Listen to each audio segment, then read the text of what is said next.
Welcome to ENN. I'm Anthony Lopinto. And I'm Jessica Coons, and this is your weekly news update. Over 600 students gathered in the Student Center on Tuesday, October 25th to interact with various clubs and organizations. Students could sign up and learn more about these clubs as a part of their freshman Common Hour. We've also invited local nonprofit organizations who would like to come here to raise awareness about their organization and to gain volunteers. Edinburgh is making history overseas. Dr. Schutte, along with a colleague from Southeast England, discovered a missing link of the lobster family. Schutte, a leading expert in lobsters, confirmed that this species fills a 50 million year gap missing from the fossil record. For more information, visit the announcements page on the Edinburgh homepage. Well, it's that time of year again. With Halloween right around the corner, student curiosity about the paranormal is growing. ENN's own Cameron Stabline went out to investigate the haunted buildings around campus. Nothing sets the mood for Halloween than ghost stories, and what better than a few tales of haunted buildings on our very own campus? Some believe we have paranormal activity right here in Edinburgh, so I set out to find the history of these haunted halls. Our first place on campus that has been known as a haunted hotspot is the Diebold Performing Arts Center. Its paranormal patron is said to be Dr. Dorothy Clifford, a former professor that ran the drama department. The legend left over was that her badly decomposed body was found in her home, and the cause of death was never determined. Some say her ghostly presence is felt while she is believed to be fiddling with stage volumes. Her footsteps can be heard on the back stairs and around the stage area. Actors and actresses have also reported seeing a face floating through the audience during sold-out performances, as if to still be looking for a seat. In Rose Hall in the early 1980s, an RA was said to have committed suicide by lighting a gas grill and sealing his room, turning it in effect into a gas chamber. It's said that the victim's spirit remains behind as a poltergeist prankster, creating eerie noises and rearranging objects. It doesn't sound all that threatening, but at least one RA has been reported of moving out of his Rose Hall room because he couldn't take the disturbances any longer. Our next ghostly tale takes us to Reeder Hall. After its renovations in the 1980s, it's said that the cellar was used to hold seances as well as celebrations for cults. According to its visitors, the basement lights have been known to have a knack of turning themselves off. A more popular place of paranormal activity is the Lawrence Towers. As the story goes, a music major committed suicide in room 517 of Tower A. Some students say you can still feel her presence in the hallways, and on some nights, you can hear her singing softly. Our final supposed haunting building leads us to Loveland Hall, where students have reported images of a ghostly spirit seen in the windows and the stairwells. Similar experiences happen in the student art gallery, where objects have been moved around and footsteps are heard when no one is there. Is this the work of the afterlife? Some seem to think so, whereas others still remain skeptical. Although no one can deny the haunting feeling you get when you're alone, but you feel like someone else is in your presence. We've been covering the presidential search as it has been progressing. In-person interviews are taking place on campus now. We have the first three candidates for you. Dr. Ronald Ambrosetti is currently the provost and dean of the college at St. John Fisher College in Rochester, New York. He has held the post since 2003. Dr. Ambrosetti was on campus Monday, October 24th to speak with students, faculty, and administration. Edinburgh, you have a wonderful institution here in terms of the span or the breadth of academic programs. It's extraordinary, 103 undergraduate. I'm at a private college in upstate New York in Rochester. We have grown tremendously, 28% enrollment of growth in the last 8 years. Dr. Larry Rivers is currently the president of Fort Valley State University in Fort Valley, Georgia. He has held his post since 2006. Dr. Rivers visited campus on Tuesday, October 25th to speak and field questions from students, faculty, and administration members. We're in a high-tech society. We have to go where the students are. We have to get their attention. So we think that's very creative. We sacrifice our time. Dr. Maurice Sharons is currently the Senior Vice President of George Mason University in Fairfax, Virginia, and a professor of the College of Education and Human Development. He has held each post since 1996. Dr. Sharons came to campus on Thursday, October 27th to speak with students, faculty, and administration members. If you know where you want to be, you're not sure where it's going to be, but you know where you want to be and you know where you've been, then there is no doubt that you have to get through where you are right now. It's my privilege and my honor to be here today. Coming up next, we have national and international news, followed by weather and sports. Stay tuned. The rainbow, my pot of gold. your daddy's little girl till heaven home. God bless. It's easy to tell if you've had way too many. But what if you've had just one too many? Buzz driving is drunk driving.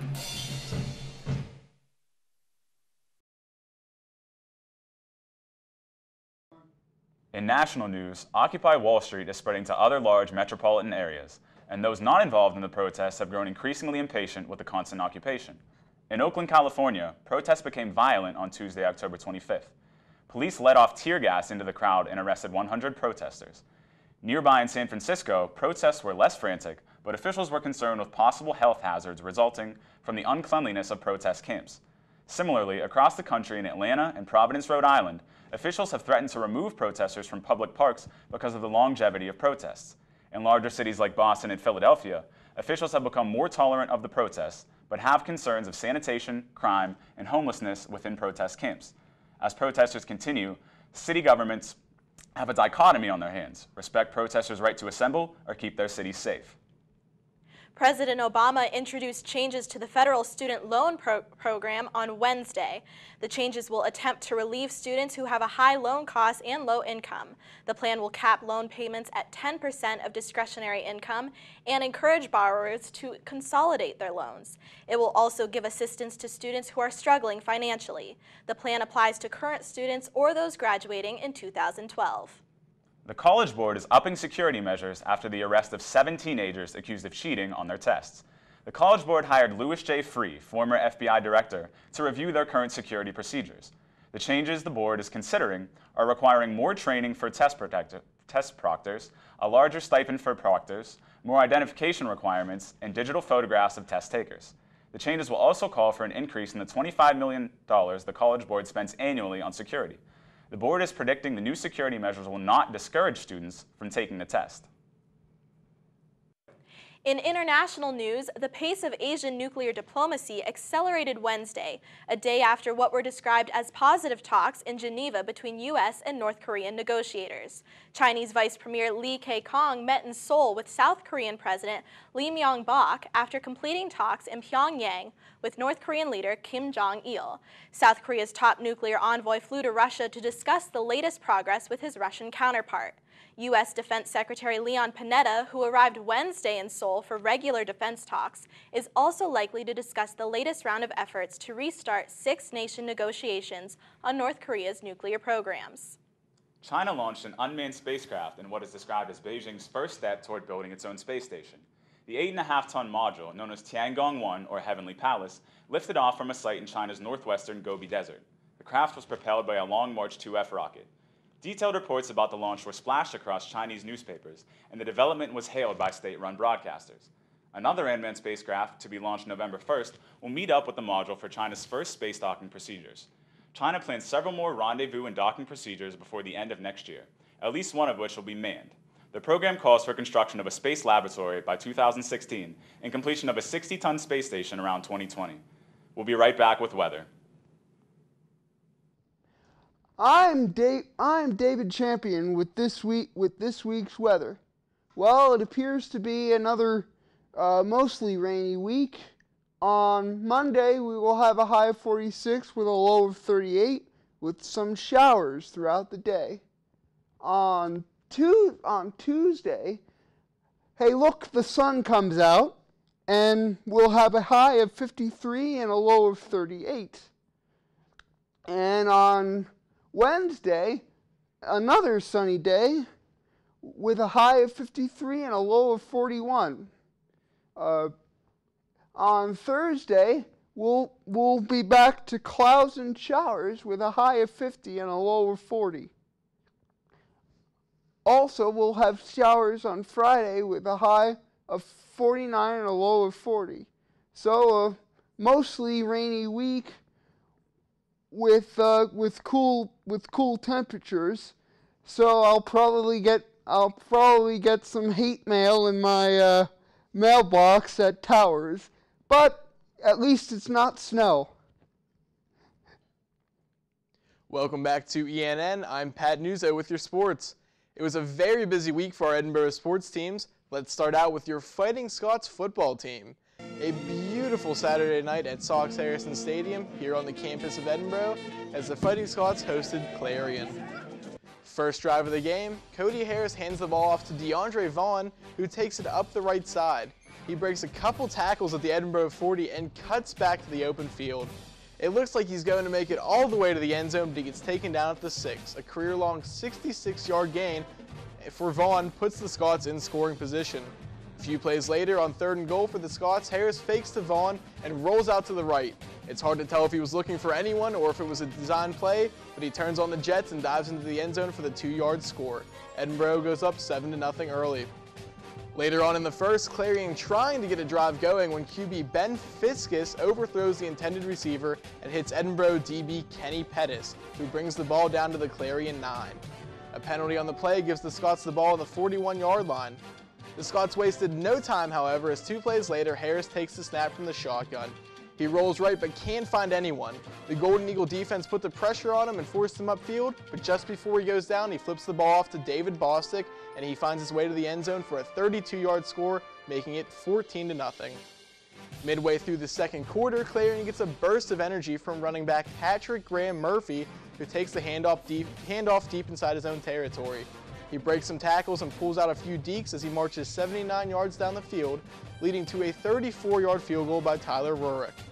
Edinboro answered with an impressive drive of their own, where Cody Harris finds running back Brian Davis in the flat. Davis breaks a tackle and makes a big hit at the end of the play for the 14-yard gain.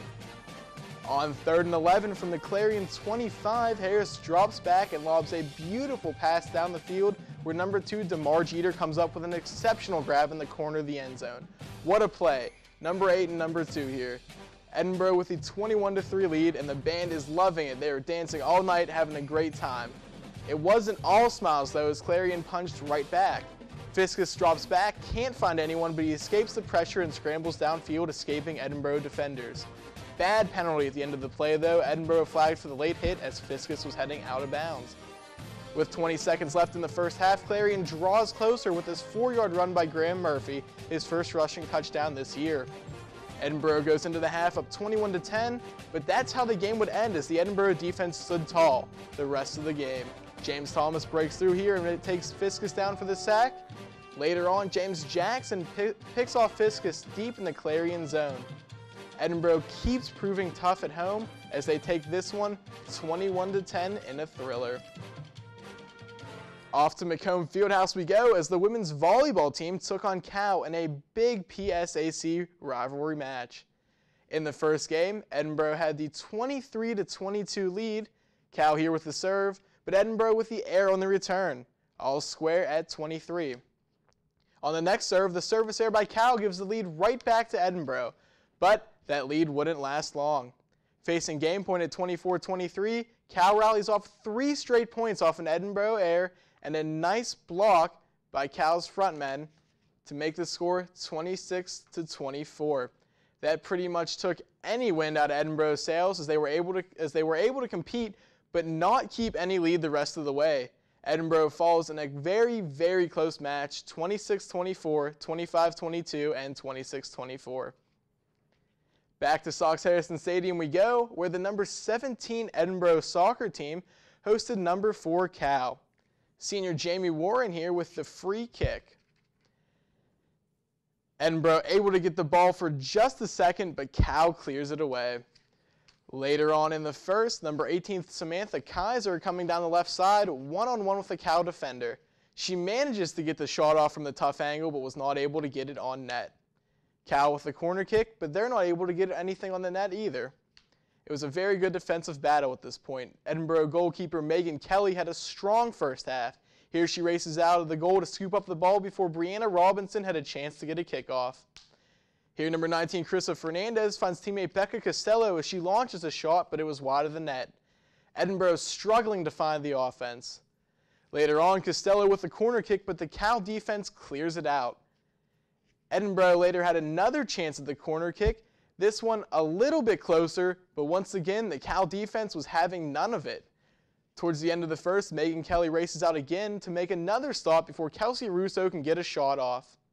Scary moment here, though, as Fernandez puts the ball on goal. Kaiser trying to chase it down, and she runs into the goalkeeper, Paula Jackson. Kaiser went down for a second, but she would be all right, and she would come back to play. The second half proved too much for the Scots as Cal rallied off 3 straight goals. Edinburgh added 1 late, but it was not enough. Cal takes this one 3-1. And finally, October 27th was PSAC Media Day for men's and women's basketball. Representatives from Gannon, Mercyhurst, and Edinburgh gathered at Mercyhurst Heritage Room where the preseason polls were released. The Edinburgh women's team was unanimously picked number 1 in the PSAC West, while the guys' team was picked to finish 7th. The men look to get back to the playoffs for the first time in a few years, while the women are looking to have back-to-back PSAC championships for the first time in Edinburgh history. Renee Brown, Darshea Jackson, and Kiera Brown were also named to the preseason all-conference teams. Brian Baumgartner and I caught up with Stan Swank and Greg Walkovich to get their thoughts on the upcoming season. Well, I don't think we're doing very much different, to be frank with you. I think that the things that we had been doing were good for us. We've had tremendous trouble, keeping people on the court because of injuries and illnesses and things like that. And I think that's been the thing that has impeded us the most, in the last couple of years. You just each year you have a new group of people. That group of people as a group has no history. They're new, and so they're moving forward, and they make the season what it is they can make the season. And so while you're mindful of things in the past, you certainly can't look in that direction, and you won't be able to see where you're trying to go. Well, I think what we do is we approach this season as having fun and trying to build upon last year, improve, get better. I think the thing that helps us a lot, because we have so many back, is in practice we can make things exciting by doing new things, adding in some new strategies, and challenging them a little bit in practice. Things that make competition so that it's fun. That's all I have for sports this week, but stay tuned next week for more information. I'm Pat Nuzzo. Remember, you can always send us story ideas at edinburghtv@gmail.com. That's all we have for you this week, but check back next week for more.